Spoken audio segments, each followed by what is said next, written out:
better than this one. Look at this thing. Ain't got no ass on it. Wrong into its strong. Mason? Some bitch, we got a guest here and he can't even be on time. That's pitiful. Normal. Every day.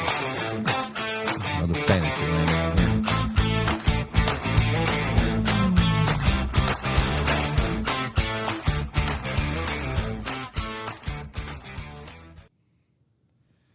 Good morning. It is Friday. Who we got in here already? We got 50-50, Chuck Hammer, Joe Sciola, Daniel Plays with Rocks, Big Willie Style, Thomas Kokoro, EcoBoost, Mason Gross. Thanks for joining the membership. Yep. J Mega Ram. South. Who? Said Mega South. Mega Metal South. Jake the Snake, Joe Sciola, TK Tool. Yeah, Cool Arrow? Riley said it's Mason on time. What do you think? No. Yeah, you haven't heard him interrupt anybody yet. He will. He will. Let's see who else we got in here. Triddle16, Riley Weeks, Chuck Hammer, Jeremy Wilcox, Dylan Jet? Glover, State Trooper, Jet Fixer, Cutshaw Nation. Damn, there's a lot of them in here. Yep. But it is Friday. We have most of the people here that count today, and our very special guest, Chuck, the mobile mechanic guru. If you guys don't know, we had Chuck on probably in the first month. Yeah, probably one of the first 5 episodes. First 5 weeks. It was definitely early on in the show. Yeah. I went back and watched a little bit of that first episode. It's probably really tough. I'm sure it was. Hopefully I didn't I mean, it's a good thing that nobody watched it back then. Oh, there he is. Yeah, Matt said, where's my package, Colton? It is UPS En route. is handling that for me now. It's in God's hands. Yeah. He's gotten that damn close. He almost sat down that quick. It got He thought about it. he got that close. So Dylan said, State Trooper got me this morning while he was on a bike. A bike? You got pulled over by a bike cop? Please tell me a motorized bike. Would you stop for a bicycle cop? I mean, really think about it. It's so funny looking. Might be a hometown. He knows you, Probably would, but It'd be hard to respect a cop on a bicycle. Would you stop for a cop on a bicycle? If he clicked on his little flashing lights on the handlebars? I think I'd have to. I mean, that's definitely nothing popular around here. I think maybe the beach and I think only during events I ever see a cop on a bike around here. I don't think it's like a patrolled. Yeah. I don't see him riding through Cervantes on bicycles in Pensacola. better not. No, that gets started. I see him down there with they switched up from Harleys to Hondas now. Ugh. Most of the That's why they can't get nobody there. that's what happens when you defund the police. You go from a Harley to a Honda. I walked out of the Tom Thumb this morning after getting my coffee. I walked out and damn police was standing there by my truck. Uh-oh. He said, "Man, what kind of damn cam you got in that thing, man? That thing sound good." He said, I got me one. I might come see you. You gonna put a cam in And the police for sure. Hell yeah, we're gonna make the police chop. Was it a local cop? Yeah, Fulton PD. Who was it? His name was Beasley. I had never met him before. Yeah, I think he's Cool guy. I think he's out of Pensacola. Pensacola? Drives here, yeah. Yeah, he's cool. Yeah, he's cool. Oh, I said, I get nervous. I see the police over here standing by my truck. I'm like, shit.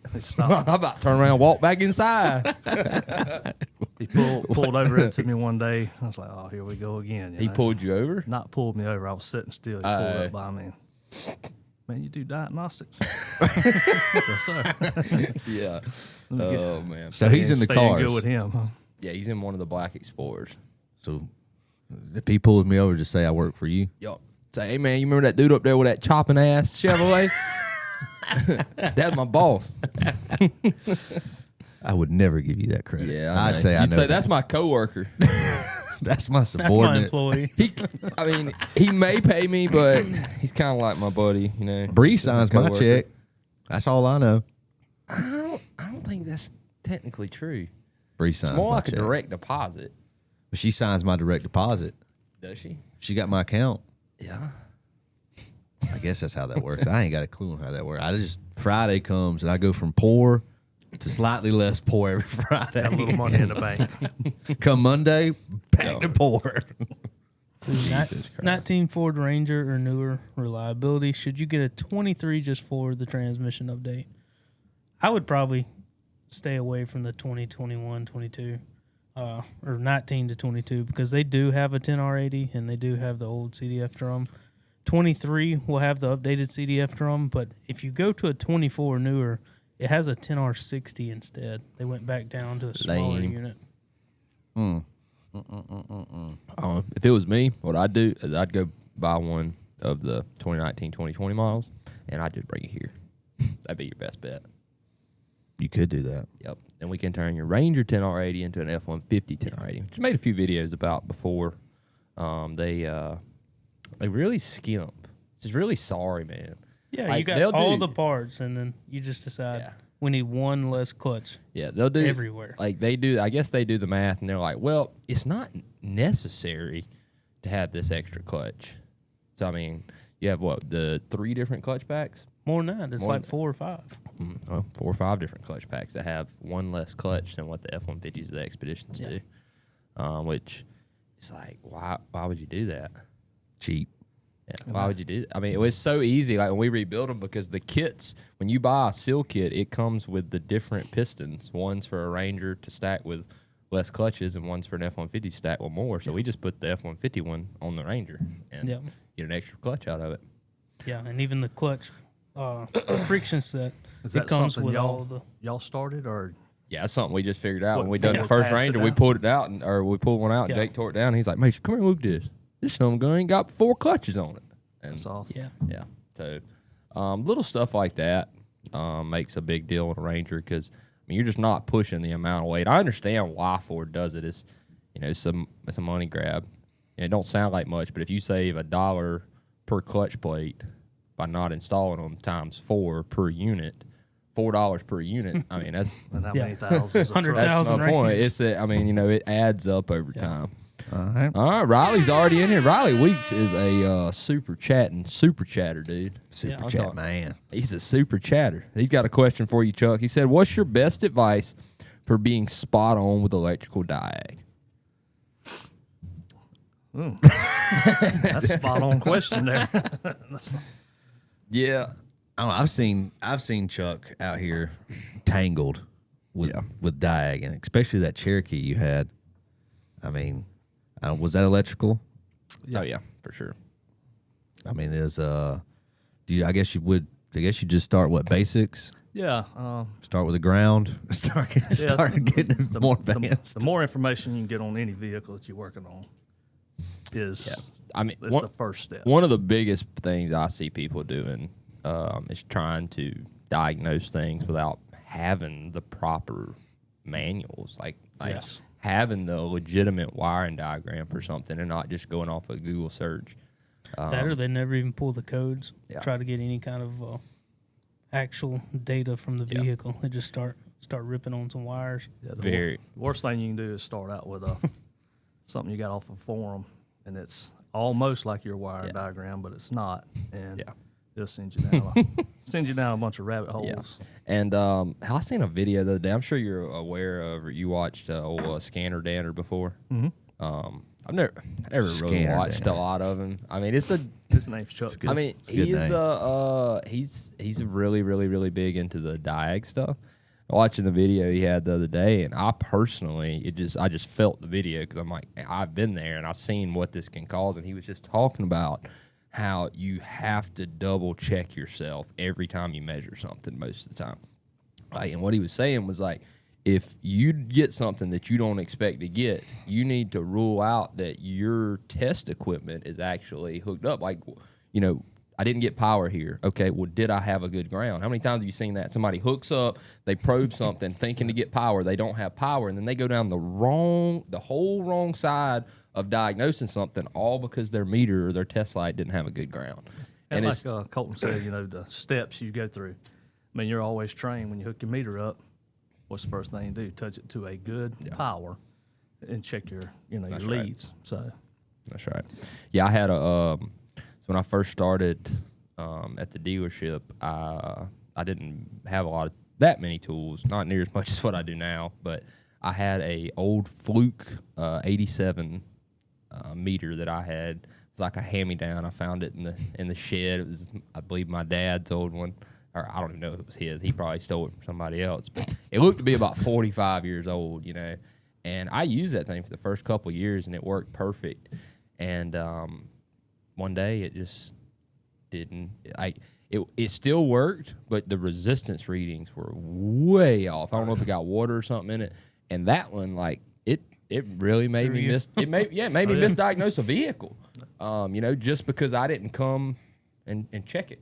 I didn't check it. I didn't check the resistance to each other. I didn't verify that the scanner was actually reading correctly. I left one in the back of a truck for a week, and it got rained on. And finally found it. Pulled my first measurement, was like 3 volts off. And I was like, oh, yeah, we got that ain't throw good. that in the waste. Start over. Dylan said, check engine light, no problem. Replace all coils and plugs, and then take it to a mechanic. Yeah, dude, I can't tell you how many times I've seen that happen. I know you have too, Dylan, being a Toyota. Yeah, and they'll always buy the Chinese Yeah. eBay cheapest things they can. Yep. They got a set of $73 for a whole set of coil packs. Is that Motorcraft? Yeah, might not be a good idea. Yeah. If the dealership wants $200 a piece and you can get them online for $75, it's probably a good reason why. Yeah.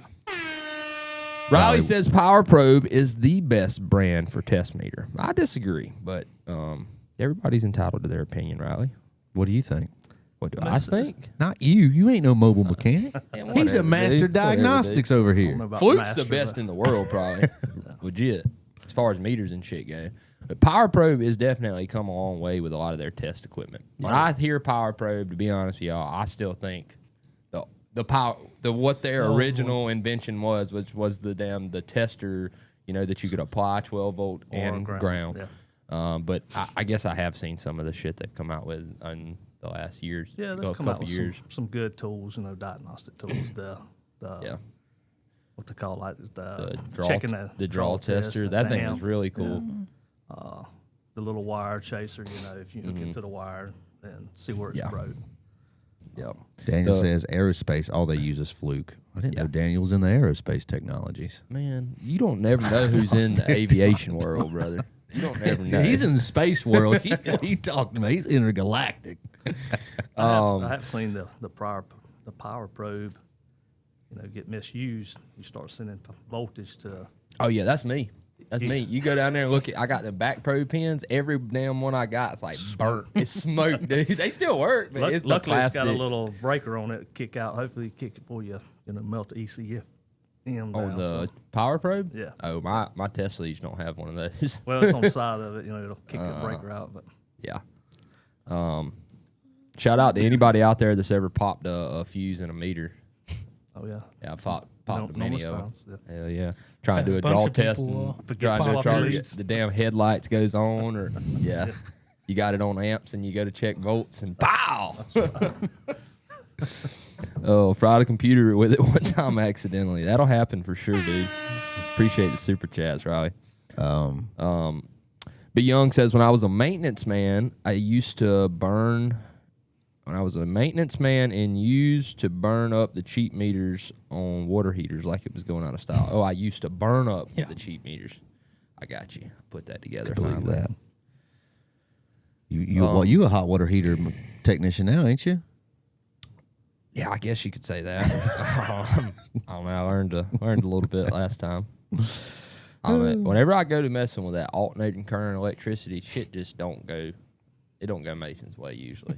I don't like it either. That's what I'm saying. Like I can do anything DC in the world. I don't care what the voltage is. But you give me, I got to swap my meter from DC to AC, and I'm lost. I'm calling somebody. Yeah, that's what I'm saying. I ain't trying to get electrocuted. Oh man. Chuck says I might have missed this earlier. Do you guys use TDR testers for electrical in the automotive space? I'm sure they do in the airspace to check how far the brake is from a spot. What's a TDR tester? No idea. I thought TDR was a Tacoma bat package. Yeah. Good one, dude. That was I sick. forget that Chuck's like way above us intellectually wise. Yeah. This might be the wrong show for you, Chuck. I think you're a little too smart for us, man. Let's see. Super Mickey. Loop Tech blew my 30A fuse power probe DM 300 auto adapter on an amp test. Shout out. Yeah. I don't know what any of that means. Means he blew a fuse on his power probe. Well, I mean, I understand that part of it, but I don't know what none of that other stuff means. Chuck, do you understand any of that? He probably does. But since we got Chuck here, he is again a moment. If you missed it, he is who we call when, how would you catastrophic problems arise. He's who I call him when I don't know what's going on. Something like that. How long have you been doing this? Mobile 5 years now. About 5 years. What's been the biggest change that you've seen?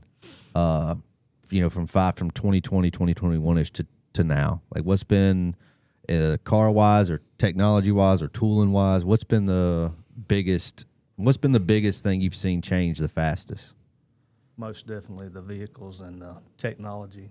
Inside the car? Yes. Jumping quick, ain't it? Yes. Because now we're seeing the same shit. Because now, you hear about newer vehicles. If you're not at the dealership, which we were a few years ago, but now, like, these vehicles, these 2019, 2020, 2021 models are getting 100, 150, 180,000 miles on them now. They're getting to the point where they're having problems and tearing up. And boy, oh boy, are they fun. I don't know. Just like for us in the Ford world, the 21 up stuff is where things get hairy. Like, I mean, we can still fix them, we can still diagnose them, but like, it's just like they're wildly to different. Change everything, man. They changed up how they do the networks on them, so they don't. Instead of having splice points, which wasn't really always the greatest. I don't know why everybody didn't just take. This is gonna sting a little bit. Chrysler does one thing good. They do one thing good, and that is their communication networks. That's the only good thing about a Chrysler, because they all run into what they call a Starlink. Ford has splice blocks, so it just makes, whenever you have like one little part of a network that's down, it makes finding it a lot harder when it's a splice block, because you can't isolate the network.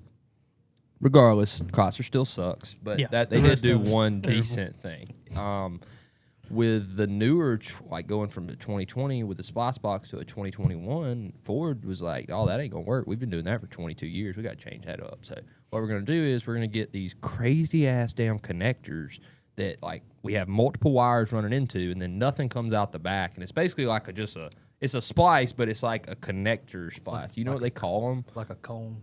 Yeah, and they make these things where a lot of the times they're like integrated into the wiring harness. Oh, yeah. We ran into that at Ford.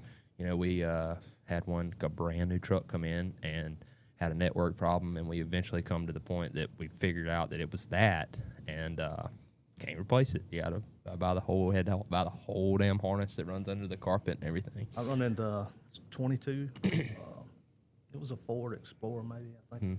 That had that in it, and it was a problem. The vehicle got hit by lightning, and modules went down, got fried. Got modules back online. It kept dropping out. And I found one of those like you're talking about. Like, we got to buy the whole harness.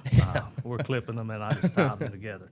Yeah. So, well, see, the thing is and that's what I would have done on that truck, 100%. But the problem was that was a brand new truck. It was under warranty. Right. Yeah. So we had to justify the repair to Ford. So that's one of them things about Ford where, like, yes, I could repair it in 100 different ways that would be easier, but you got to be able to justify it to them so that they will approve the if you want to get paid, and that's a big thing for a flat rate technician. You want to make sure these son of guns going to pay you. That back flagging sucks, man. Now, I do have a little bit more technical question, though, Chuck. So I'm obviously not super old.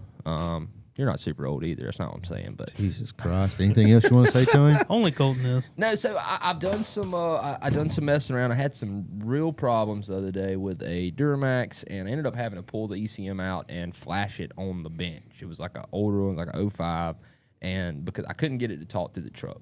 So I thought at first that this truck was what they call Kline network. I know GM was big into that.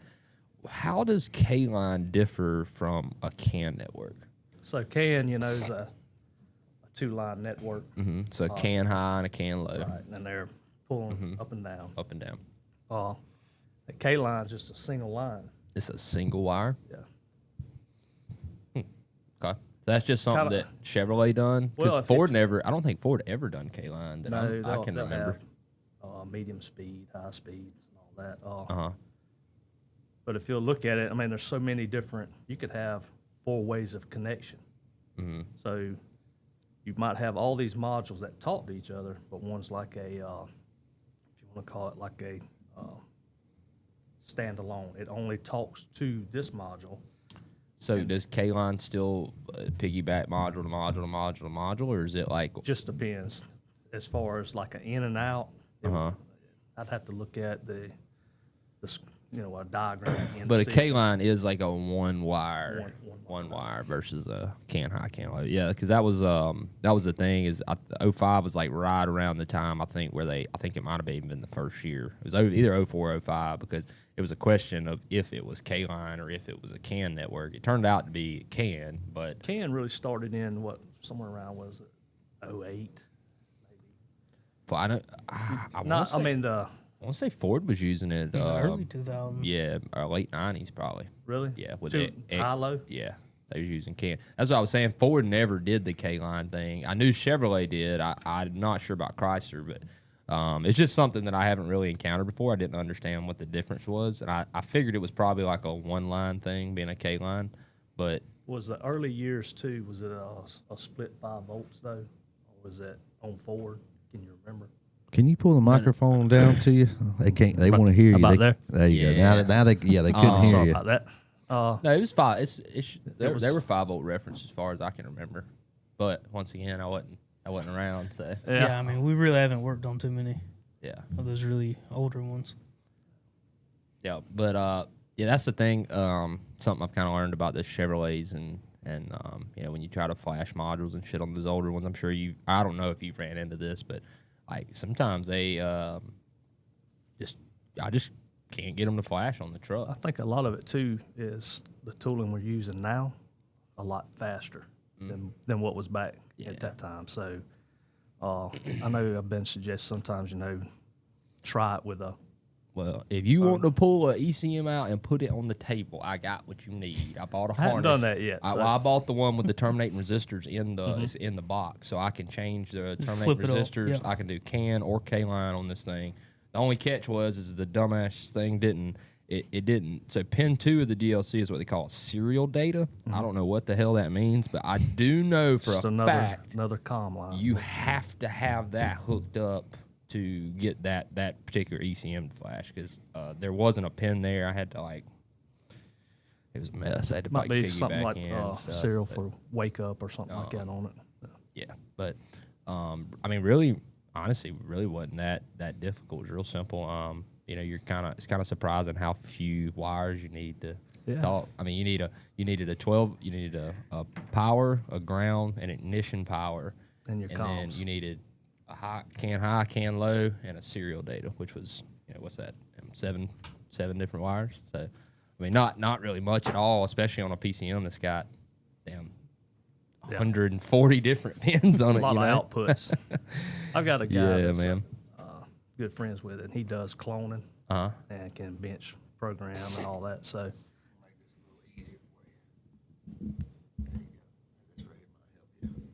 That better? How about now? Yeah. Hear him now?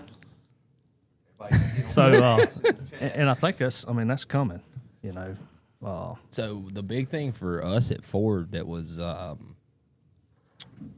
say it's new. It's really not. The shit's been around since when Lynn Networks come out, Jake? Probably like 2015, 2016, somewhere in there. And we started using them a lot on cameras. That was kind of the first things I seen Lin Networks on. It's shielded and all that too. Yeah. And dude, it still makes no sense to me. It's. Have you dealt with like on GM the most communication? What's that? It's what it's called, most, MOST. Yeah, it's like if one drops out, the next one will be the master. The rest will be the slaves. He goes out, and there's like a special tool you can. Oh yeah, master and slave thing. Yeah. They wasn't thinking when they did that one, huh? I don't think so. You told me a little something about that. I remember you talking about that. There's a tool for it to help you. I mean, you can look at it on your scanner and see who's reporting, who's in charge, and all that. But kind of gets, you got to think on that one. Okay. Riley down here with another super chat. We surely appreciate it, man. He said, Drew Technology Pass-Through is where it's at. The software walk you through everything. What is Drew Technology Pass-Through? I mean, Drew's, they build your pass-throughs so you can, connect to the vehicles. I thought Opus bought them out. Okay. And I might be wrong on that. It just seemed like he might correct me on that, but I ain't too sure what that is. it'd be like your MDI 2s, your VCM 3s. Okay. That's gonna be the same kind of stuff. I thought I know what do they call the GM one? MDI 2. MDI2. Yeah. And the VCM3, they're more or less the same exact thing. I think Pretty much. they call it a Bosch J-2354759112, some shit. 25. Like that. Yeah. Yeah, something like that. But very, very interesting that they use the same interfaces, Ford and GM. Chrysler's a little different. Another thing, and I'm gonna loving on, dude. You can get sick. You gonna throw up. I ain't never had this much Chrysler love for Chrysler come out of my mouth, but that's one thing I did like about them. They were the first ones to do wireless that I seen. They had the small boxes, their little box. So I'm carrying around a damn VCM that's this big, looks like a damn briefcase. And Wayne Howell over here at damn Peach has got a little box this big. He's put it in his pocket, and walk out there. It was just funny to me that it took Ford a while to come around to that. And they have something similar to that now. It's called a VCM Lite, but Chrysler's little one did everything. It did everything. The VCM Lite is really limited in what it can do. I don't even, yes. Yeah, you can't program a whole bunch of stuff other than like keys and stuff like that. Yeah, but you can watch all kinds of data though. Yeah, it's it's a much better price point to get in. That's what I see in it, is because like if you're working at a dealer and you don't maybe have $2,000 to buy a VCM3, which a lot of dealers are going to supply you with those, but a lot of guys buy their own because they just don't want to share it. They don't want to have to wait on somebody else to get done with the shot one, which I totally understand. But you're talking about a $1,800, $2,000 VCM3 versus a $350 VCM Lite. Yeah. So much more affordable for people. But yeah, it's really good to pull codes and just monitor data. YTech. Yeah, YTech was honestly, YTech's way better than IDS or FDRS for sure. Oh, yes. YTech's the best software. I don't know what the hell's going on today. I don't like this. It's it's Chrysler software. This ain't good. I like Chrysler's topology. They got so nice because they the first thing you click on whenever you pull it up. This is a damn. What is this? It's just like it's a picture brought to you by of Stellantis. It's a picture of all the modules, and it shows exactly how they're all connected on what CAN network. I've never had to deal with anything Dodge related. What we would have to do with like a live network test on IDS. Yeah. Chrysler does it every time you plug the thing up. Like you're literally going to see every module if it's reporting. Oh, and that's how FDRS is now. Like when you pull it up, it shows you green. This is just better. Green, orange, it's sleeker, purple. It's easier, and maybe it's just because now they have 79 modules on one vehicle. But, it is similar to what FDRS is. I will say that. So, changing subject just a little bit. This is something else I wanted to ask you a little bit about, Chuck. I was trying to think about some things to talk about today that I was interested in. So I have taken multiple classes on oscilloscopes. And I don't know what the hell it is about whenever I walk out of that place. But it's like I go in there and it makes total sense. Everything. I learned everything about it. I know how to set it up, operate it, do it. And it's like when I walk out that door, it's like, poof, it's gone. You and forgot then, everything. It's not so much that I forgot what's going on. I think a lot of it is that I struggle to find ways Find an application. to set it up and use it in a real life, for instance. Yeah. So do you have a Yes. oscilloscope now? Yes. What do you have? Mine's on my Altel. I got a Altel? the Maxis Ultra. Yeah, I've been thinking about buying one of the what is it, Top Don, their big scanner. They have a big one. It's kind of expensive, but compared to like Snap-on or anything else, it's really not. It's about $3,000, but it comes with a 4-channel. 4-channel as well. Yeah, and that's a good start. I mean, you start getting real in depth with it, you might want 8. But I'll tell you a story, and this just happened. I finally got a confirmation on it this week. Mm-hmm. So we had a Ford F-250. Mm-hmm. Had 2 motors put in it. Some of them guys are watching it. Kept getting multiple cam codes, Mm-hmm. and wasn't really circuit codes, more performance. Mm-hmm. I don't have those codes on me. PO365 probably. I mean, it was numerous on both banks. And What kind of engine? 6 Like a 3.5 Yeah, it was a gas burner. EcoBoost? It So was burner. F-150? 250. 6.2? 250, so it's a 6.2. gas Oh. burner. You. They'd had several put in, and so if you go by those codes, what you're gonna do? You're gonna have to do the pinout test, right? Everybody does. Yeah. The first thing I'm gonna do is I'm gonna hook an oscilloscope up, and I'm gonna look at those cams and that crank. Well, the crank wasn't flagging any codes, but I'm gonna get a reading from it and the cams. And if they're giving me a waveform that I can match to a good one, there's nothing wrong with that cam sensor. Mm-hmm. Could be out of time or something, but there's nothing wrong with it. And I did that, and I went ahead and threw the crank in so I could check timing too. The vehicle would crank up, start, run perfect for about 10 minutes. Mm-hmm. Been in closed loop for a while, and then all of a sudden, go to surgeon. And then those codes would come in. Mm-hmm. So I looked at what would set the codes. Like, man, we got to check these wires. This before I done it, like I said, I got the readings on, and those 3 readings were there. But on the crank sensor, I had one tooth that was only about halfway. Tooth number 17. So you can on that oscilloscope when you're viewing that crank sensor, just for the people that are watching that are maybe not too sure, you can literally a sensor comes in and there's a tone wheel, which a tone wheel is just a wheel that has a bunch of little teeth. They're usually the same size, and then they'll usually have one missing somewhere, or they'll have a bigger one somewhere so that they can identify where that location is. It's a reference. A reference point. Yep. But you can, on the oscilloscope, you can see every individual tooth. You're going to see it as a wave graph form, every tooth. So if you do have one that's not there, I mean, I guess really what I'm saying is the only way that you can be sure that that's not a normal thing, because you couldn't know if like there's a tooth missing, is to compare to a known good. Okay. And so a known good is.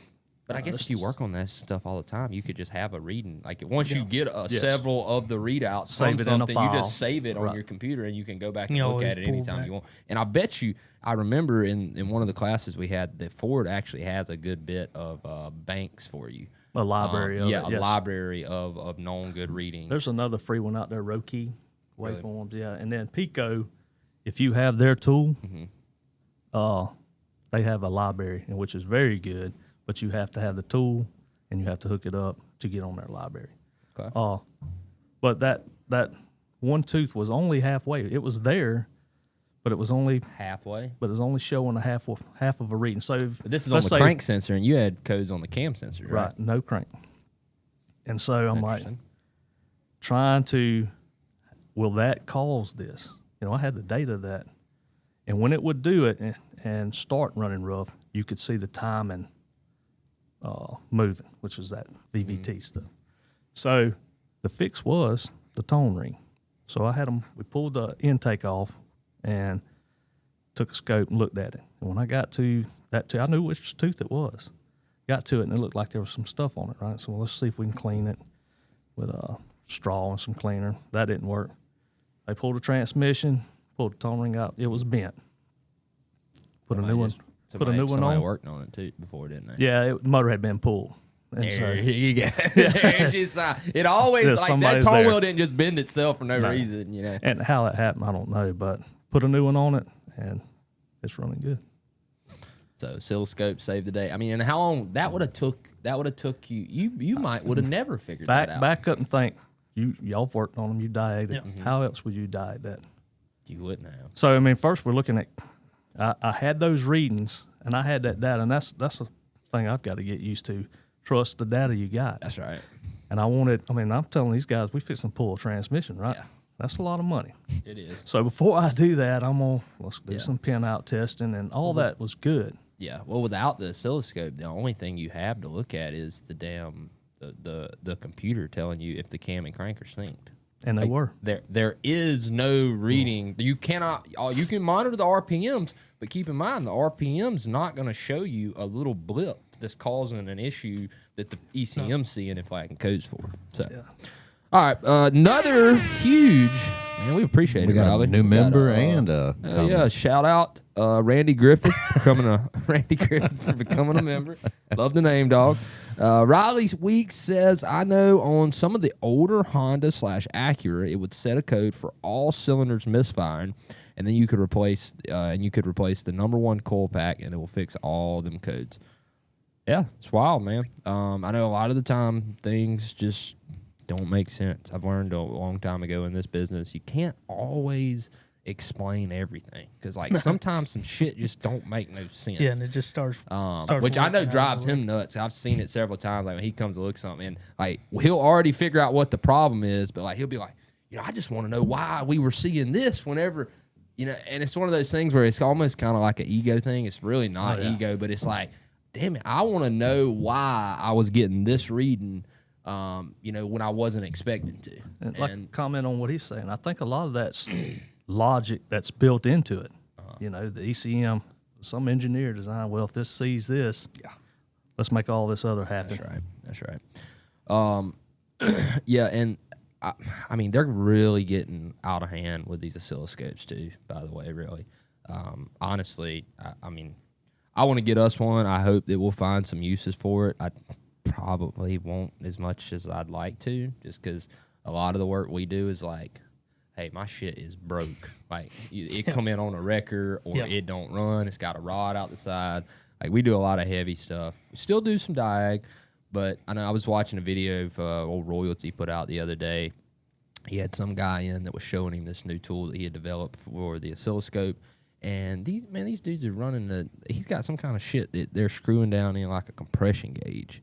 And they got this thing rigged up to a sensor that is reading. And through this, he's able to basically tell you like everything that's going on inside the cylinder while the engine's running.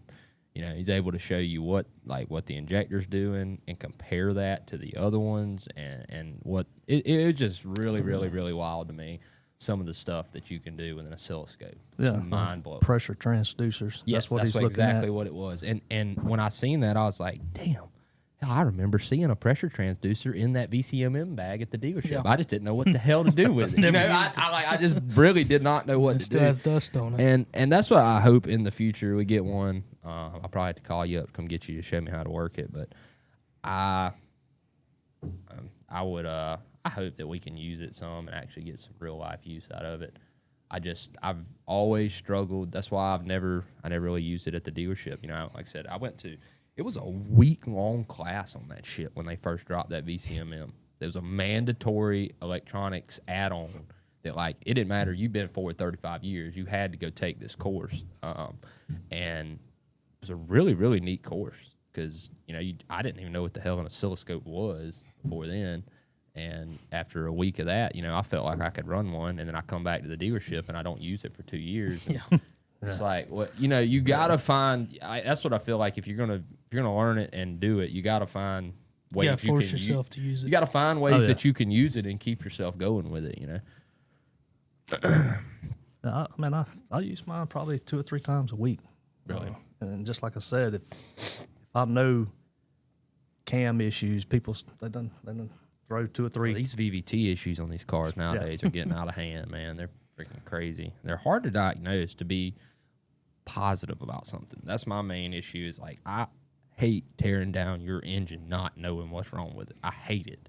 But if I don't know how to, if I don't know how to run a oscilloscope, then what else am I gonna do? That's really the only thing you can do. That's where that would help you, where you can come in, look at it, command it on, watch your readings, and you have to have a known good. What is a known good? I mean, that'd be pretty easy for us because we work on essentially the same damn engines over and over and over again. We can get a 5.0, 3.5, and 2.7 for F-150s, and we're pretty much covered. You have all the files you need for it. I can go ahead and tell you, it's the only one that I ever have aggravating timing issues that I can't really exactly like. I mean, I know it needs a motor, but I can't exactly tell you what is causing it to need a motor. A lot of times it's oil pressure problems. Yep. Oil pressure problems with EVT is the absolute maintenance worst. Yeah. So you've got a comment from William about 2016 King Ranch as the famous torque converter shutter with a 6-speed, asking if a fluid change might help it out. You could try doing a service on the transmission and add an XL3 when you get going back with it. That typically helps out a lot of them for pretty a long time. Yeah. So, but the real fix is to put a converter in it. Oh.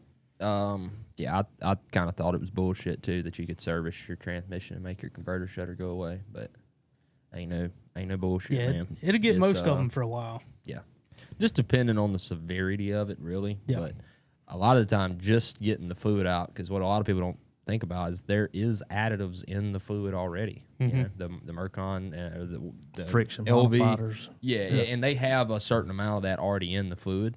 I just think if you're already there, you might as well dump a little extra in there. Put your bottle of that stinky stuff in there. It does stink. Next time we open the bottle, I'm going to bring it up here and throw it in your trash can. Good.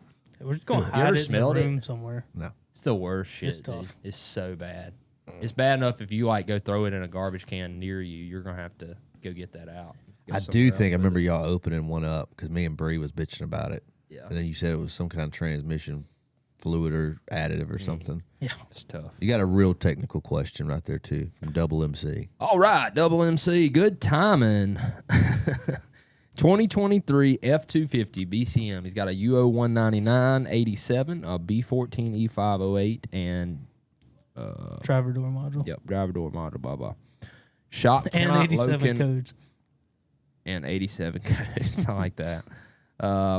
Shop cannot locate wire problem. Will FDRS be helpful to isolate the wire section in driver door and LED headlight? How many?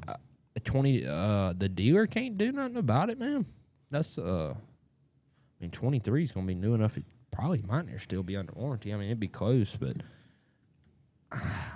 I mean, the problem with FDRS is, I'm not saying it wouldn't help you, but it's one of those things where it's really expensive to get. Yeah. And especially if you're just trying to use it one time at your house, that shit's going to cost you a lot of money. And you got to buy an interface on top of that. I mean, it's just a good bit more than what I would probably recommend an average person do. But if you're not average, buddy, then go for it. Yeah, I think a scanner do the same thing for it. Yeah, I mean, I don't really think you're going to get anything much more out of FDRS than what you would with a $500 scanner off Amazon, Just having the correct wiring diagram, too, would be...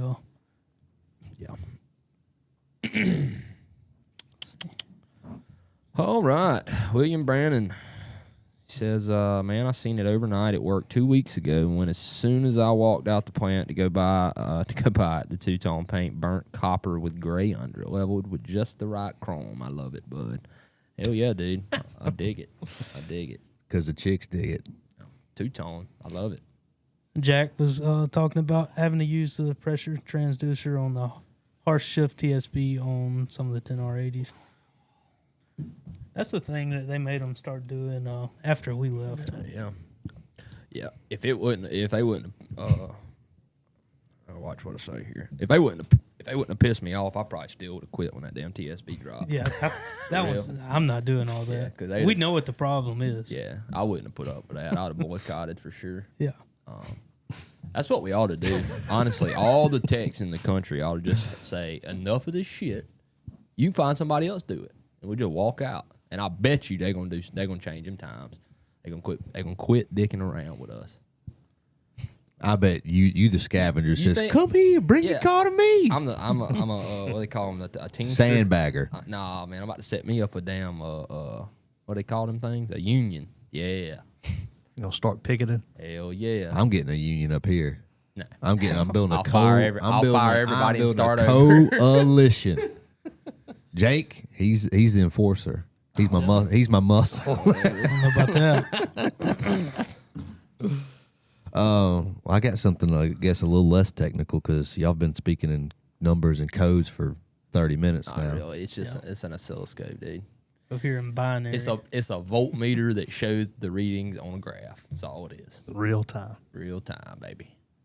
What car?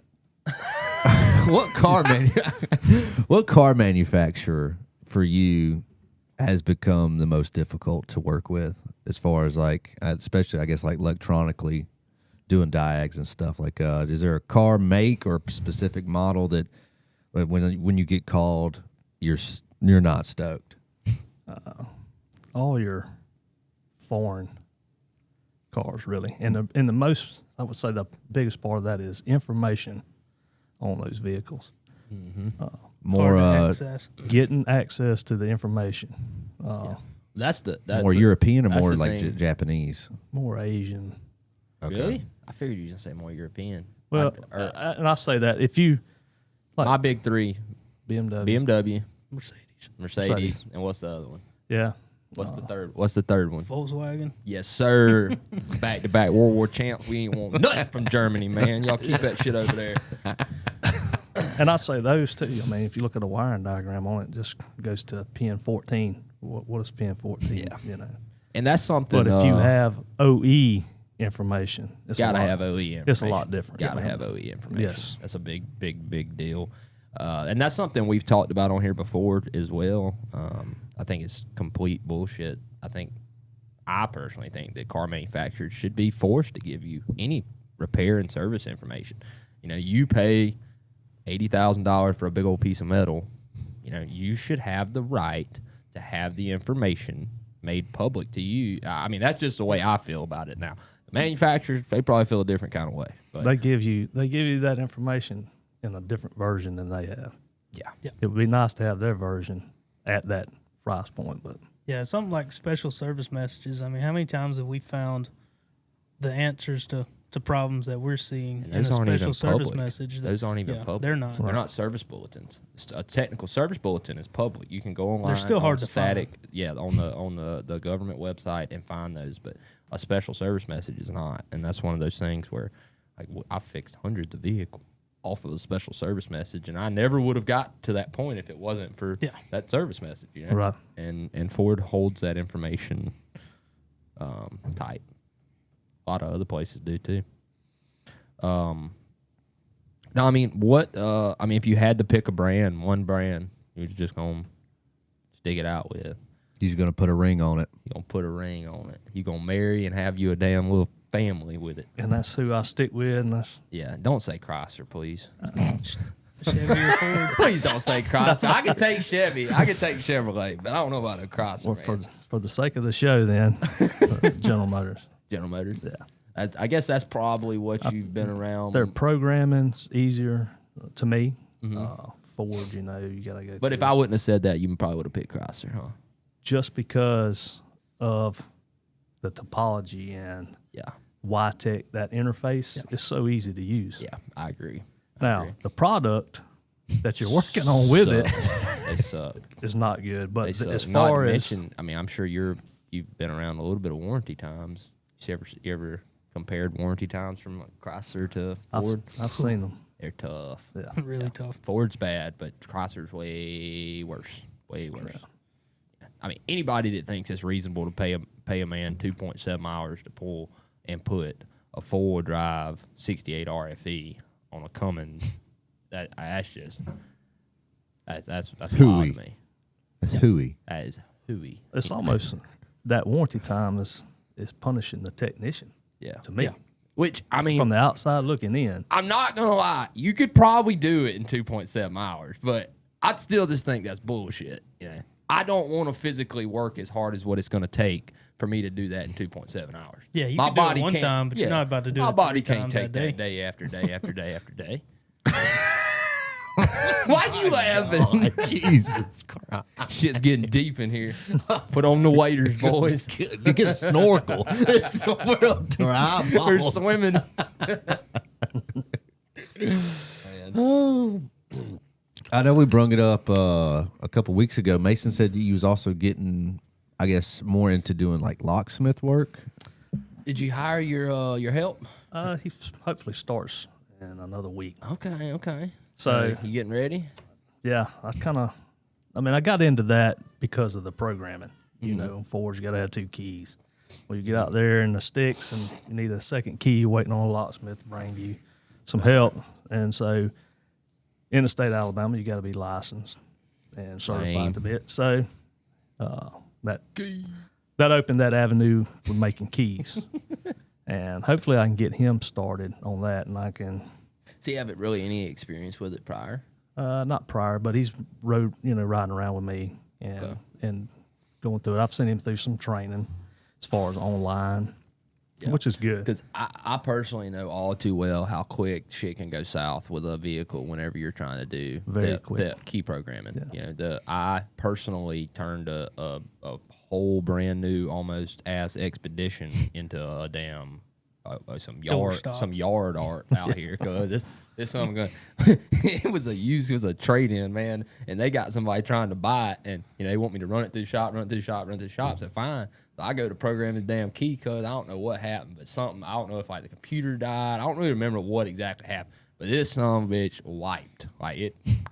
No more keys, and then it's a push button. You know, them push buttons can be a little tricky sometimes, because you can't even power the vehicle up. You have to go in and gain access with the vehicle off, which can be a little tricky. Man, it took me like 4 or 5 days worth of fooling with this thing. They were so pissed up there in sales because they had somebody wanting to buy it. I'm like, it ran when it come in, but see, we pushing it out right now because I got something else I got to do. So y'all just going to have to wait. Like, there's vehicles. It was a bad. And that's something that, I'm sure you're mindful of, but it's something that can really mess you up, man. You know, a $150 key job could turn to shit. A $150 key job could cost you thousands. You know, not to mention your time, the effort. If you're 40 minutes away from your house, you got to go out there 7 times because you can't get it to work. There's like Nissans. When you do a Nissan key, push button, prox key, it erases all keys. Yeah, and so you got that in your mind. I'm fixing to erase all keys. I hope this goes well. Yeah. So, Jesus Christ. Hyundai's the same thing, you know. Yeah. So jumping off the deep end. Yeah, and then you pull up these. The later they get, the more technology. Mm-hmm. Well, a lot of locksmiths is done programming by aftermarket tooling. Mm-hmm. Now, if we all had dealer equipment, I mean, everything goes smooth most of the time, right? But aftermarket, you might have to have a special cable to bypass this module. And you really don't know until you pull up to it and hook up and it says, well, you need cable B2, 42, whatnot. You ain't got it. So, yeah, that's but then to have all factory tooling, you know how much that costs. So, that's crazy. Plus the software, plus. You bought that Nissan stuff yet? No, not yet. Damn. Every time I usually I always call Chuck for all my non-Ford programming needs. You know, we put a Chevrolet in, I'll call Chuck to program it, Chevrolet transmission, or if we got a Chrysler, he can program that. Or I've even what else have we done here? I don't remember what other brand. I know we've done Chrysler and GM a good bit. I really don't try not to take in anything else crazy, but I know every time I call him up about a damn Nissan, you're like, I ain't got it yet. Son of a bitch, man. I call Nissan, they want $250 to do a damn PCM program. Yeah. I bought Toyota a month ago. I think it was a month ago, the software for it. And so now I got to get the pass-through for it. So I think Nissan's next. That or Hyundai. Okay. I don't know. Pick which one. Yeah. We got more Hyundais around here now. Yeah, there's a bunch of Hyundais around here. I agree. How long do you think before, the key things gone? It's got to be coming. This is going to unlock and start your vehicle, I think. Yeah. I said that a couple weeks ago. You said, nah. You said, nah. I don't think that happened. You son of a bitch! I can't stand this damn show. My God, dude. I mean, I think it'll be a long time. Go on, Chuck. I think Answer it'll his eventually question. come My around. question. I think it'll eventually come around. Yeah, I mean, I think you'll start to see it in some of the higher end, like BMWs, Mercedes first, and then it'll start to trickle down into more of the common vehicles. I don't know why you always trying to take my ideas. I'm sweating. Chuck, we answer his question before I freak out. I'm like you. I hope it takes a while for business sake, but I mean, who knows what technology is fixing to do? Yeah.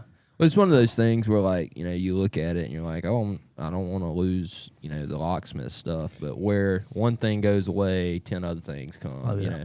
It's the hardest just thing technology, man. in not being, being independent. It. You're going to see it more. I mean, you're getting started and you do a lot of fours, but the hardest thing is staying up to date, tool wise, with these vehicles. If you work on one type, it's fairly easy. But the subscriptions, the updates, all that, it's just that's why we it hits the pocketbook pretty hard.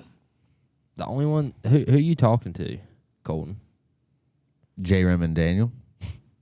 We remember. Daniel didn't even say anything about J-Ram did. J-Ram's the only one. And J-Ram's he's just on your side, man. Yeah, because I like J-Ram. Yeah, I like J-Ram too.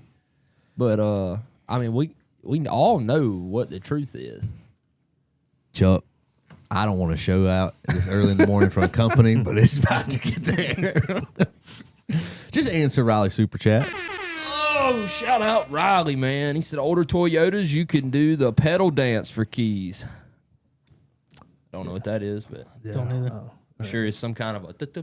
Yeah, that, and I think there's in the olders you would jump out pins, 2 pins is a 14-3, something like that. I'd have to read that up, but most of my scanners. GM, some of the older ones, you can program them by just turning the damn thing on and leaving it in there 30 for minutes. 30 minutes. There was a quick learn, like 15. Yeah, 15 minutes. I work with we worked with at the dealership. Probably one of my favorite coworkers of all time. His name's Johnny, and Johnny is a character, brother. But he's a I can't even hardly do it. I'm gonna laugh. Mace.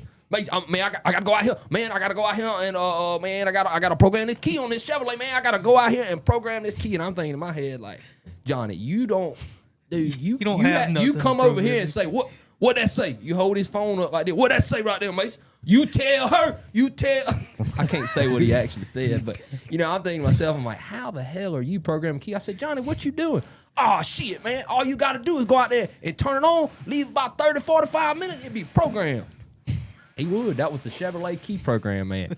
And then every now and then I'd get him one a little too new, and he'd say, "Can't do it, Mace. Can't do it, man. Too new, man. Damn computers, man. Can't do it." He knew about 12 words, but I love Johnny. I love Johnny to death, man. And it was so funny. Y'all can't see him the whole time he's talking to you. It's a whole He enactment. gets so going with it. He's got he's got a gold grill in the top, but it ain't really like a grill. It's an actual partial. Man, that son of a gun come clean out. He had to suck it back up in there, man. I'm talking. I really do miss Johnny, man. My favorite part of the day was, "What up, Mace? Man, what the Rattler doing? What the Rattler at?" Is he the one that would say Baby Rattler getting called up? Ooh, what a baby He's Rattler. the one that came up with all the name. Yeah, Because it started off as Jake the Snake, Yep, and then somehow, he caught up over there, Mace. He calls me Mace. yeah, Mace, M-A-C-E. Mace. Damn it, man. Oh my God. Dude, I got so many Johnny stories, man. Yeah. Golly. None of them were on air. Oh, they're hilarious. Damn, I was coming through my damn. Yeah. It was loud there. She's thumping down there. Yeah, you got an impact rolling. Can't believe they're working this early. It is 9 o'clock though. We are at the top of the hour. I guess everybody give Chuck a big round of applause and thank you for coming on the show. Believe it or not, we don't pay him for this. Not yet, anyways. But You still trying to work that out? yeah, we're still in negotiations. Yeah, we need to talk about that. Give me a day up here. Yeah. So now I'm probably gonna go ahead and order that Top Don scanner here pretty soon. I've been talking about it the last few weeks, and I don't know. It's time. The little gear wrench scanner does all right, but I want something with some more functionality. Yeah. And then the Snap-on scanner we have is just so outdated. So think about giving that one a try. I've heard a lot of good things about it. Maybe when I get it in, I'll have to get you over here. I think once you get the Oscilloscope. Yeah, I just need a refresher, I think, more than anything. Because it's been, at this point, I worked at Peach. So it's been at least 8 years since I went through that class. 7, 8 years. Damn, I'm getting old, bro. Yeah. Damn. Almost 30, man. You're starting to look it. You ain't going to tell me about looking. Shit. I'm the best looking thing around here. And there's a baby around. Yep. Whatever you say. Who? Joe says get Johnny on the show. I mean, I can't think of a better idea, Joe. I don't know why. Johnny's still with us? Hell yeah. What do you think, he was dead? You said y'all both like, oh man, I miss Johnny. Well, he works at the dealer. I mean, yeah. we used to see him every but day. y'all, we ain't on the same it was team. kind of like, oh man, I miss Johnny. yeah. Like it was like more of like he's passed. No, he ain't Pat. You can't kill Johnny Simpson. Like a cockroach. Yeah, man. He was the coffee maker. Man, that's Fleece. That Fleece Booty Johnson. Is he the wrong apparatus? No, that's Trey. Trey. Oh, okay. They love Trey too, though. Yeah, Trey was a trip, dude. Yep, but yeah, we appreciate it. J Ram says great show today, fellas. I appreciate that, J Ram. A lot of people saying thank you, Chuck. So thank y'all. We do appreciate you coming on the show today, man. But come back and bring us some stories. That's what we want. I want some horror stories. Ooh, they're there. I know that Cherokee's got to be somewhere on that list. No? No. I mean, he was clicking on that thing for months. No. The Grand Cherokee was fine. You're thinking of the damn Silverado. And that one goes back was to a what fun he one. said earlier, and I almost brought this up, but we got off on something else. Trust in your test results. Yeah. What I said it before I called you. I said, because that's why I had already replaced it, and then you got here, and we both kept looking at it, the damn mass airflow. That mass airflow ain't right. We both agreed on it, but we thought it was something else causing the mass airflow to blip because the engine was surging. But it was the whole time. It was. I mean, we were spot on from the very first. We knew what it was. It was just second. I guess really just second guessing. We'll no doubt. I mean, and you've run through all the tests. You've replaced it, and you're like, Checked all the wires. Yeah, we checked the wires. I even had the scope on it. Remember, and the scope's putting on. I really didn't believe that damn connector was gonna fix it either, but sure Glad it did. I seen it. I was driving happy. down the road the other day. Yeah, it come back the other day. We put another oil pressure sending unit in it because it was leaking oil, and it was still running like a top, man. Yeah, we'll have to do a show where we tell some good ones. Yeah. You know, What's the crazy ones? What's your Facebook handle? Everybody wants to know. That way they can go check you out on Facebook. That's the best way to see your stuff, right? Yeah, it's Thompson Automotive Clinic. Let's see. Sad to say, my wife runs a lot of that. Yeah, you got set up on Google yet? Yes. Really? Okay. Y'all go give Chuck a good review. Tell him he's the best key programmer in the South. Had one bad review. Really? Well, because I didn't answer the phone. So. Seriously? But I had set it up because I'm licensed through NAFTA, and I had to have a website, and I really wasn't paying attention to it, so I didn't. Somebody went and left you a bad review? Yeah, it wasn't. Who was it? I don't know. What are you gonna do? Go whoop them? Yeah, we're No, gonna pull this up, has bro. been a while, but it was. Hey, man, I heard you talking shit about my boy Chuck, man. But hopefully, once I get my nephew on with the keys, he's gonna run the Google and keep it updated, and that's what you gotta do. Y'all know. Yeah. That's what people be getting pissed off. Yeah, at if you us, don't, too, 'cause we if you don't answer the phone reply, I sometimes. don't like that. Some bitches, how I'm gonna fix your car if I'm on the phone all day. Yeah. I'll get on the Facebook group that we have, and I'll put it in there too. I'll tag your page we have a little private group on Facebook, and I'll put it in there so everybody can go check your stuff out. You can have people ask you more questions. Yeah, and I'll tell them, bear with me. Like I say, I'm getting all that started and start using that now. So thank y'all. All right, man. Well, thanks for all the super chat. Thanks for all the members. Thanks for the new members. It is Friday the 13th that somebody pointed out. Hell yeah. Don't like that. Hell yeah. I'll go home and watch Jason Voorhees all day. I'm done. Yeah. Just lay around. Never started, but all right, guys, y'all have a wonderful weekend. We'll be right back here Tuesday morning. We will see y'all later. Peace. Peace out.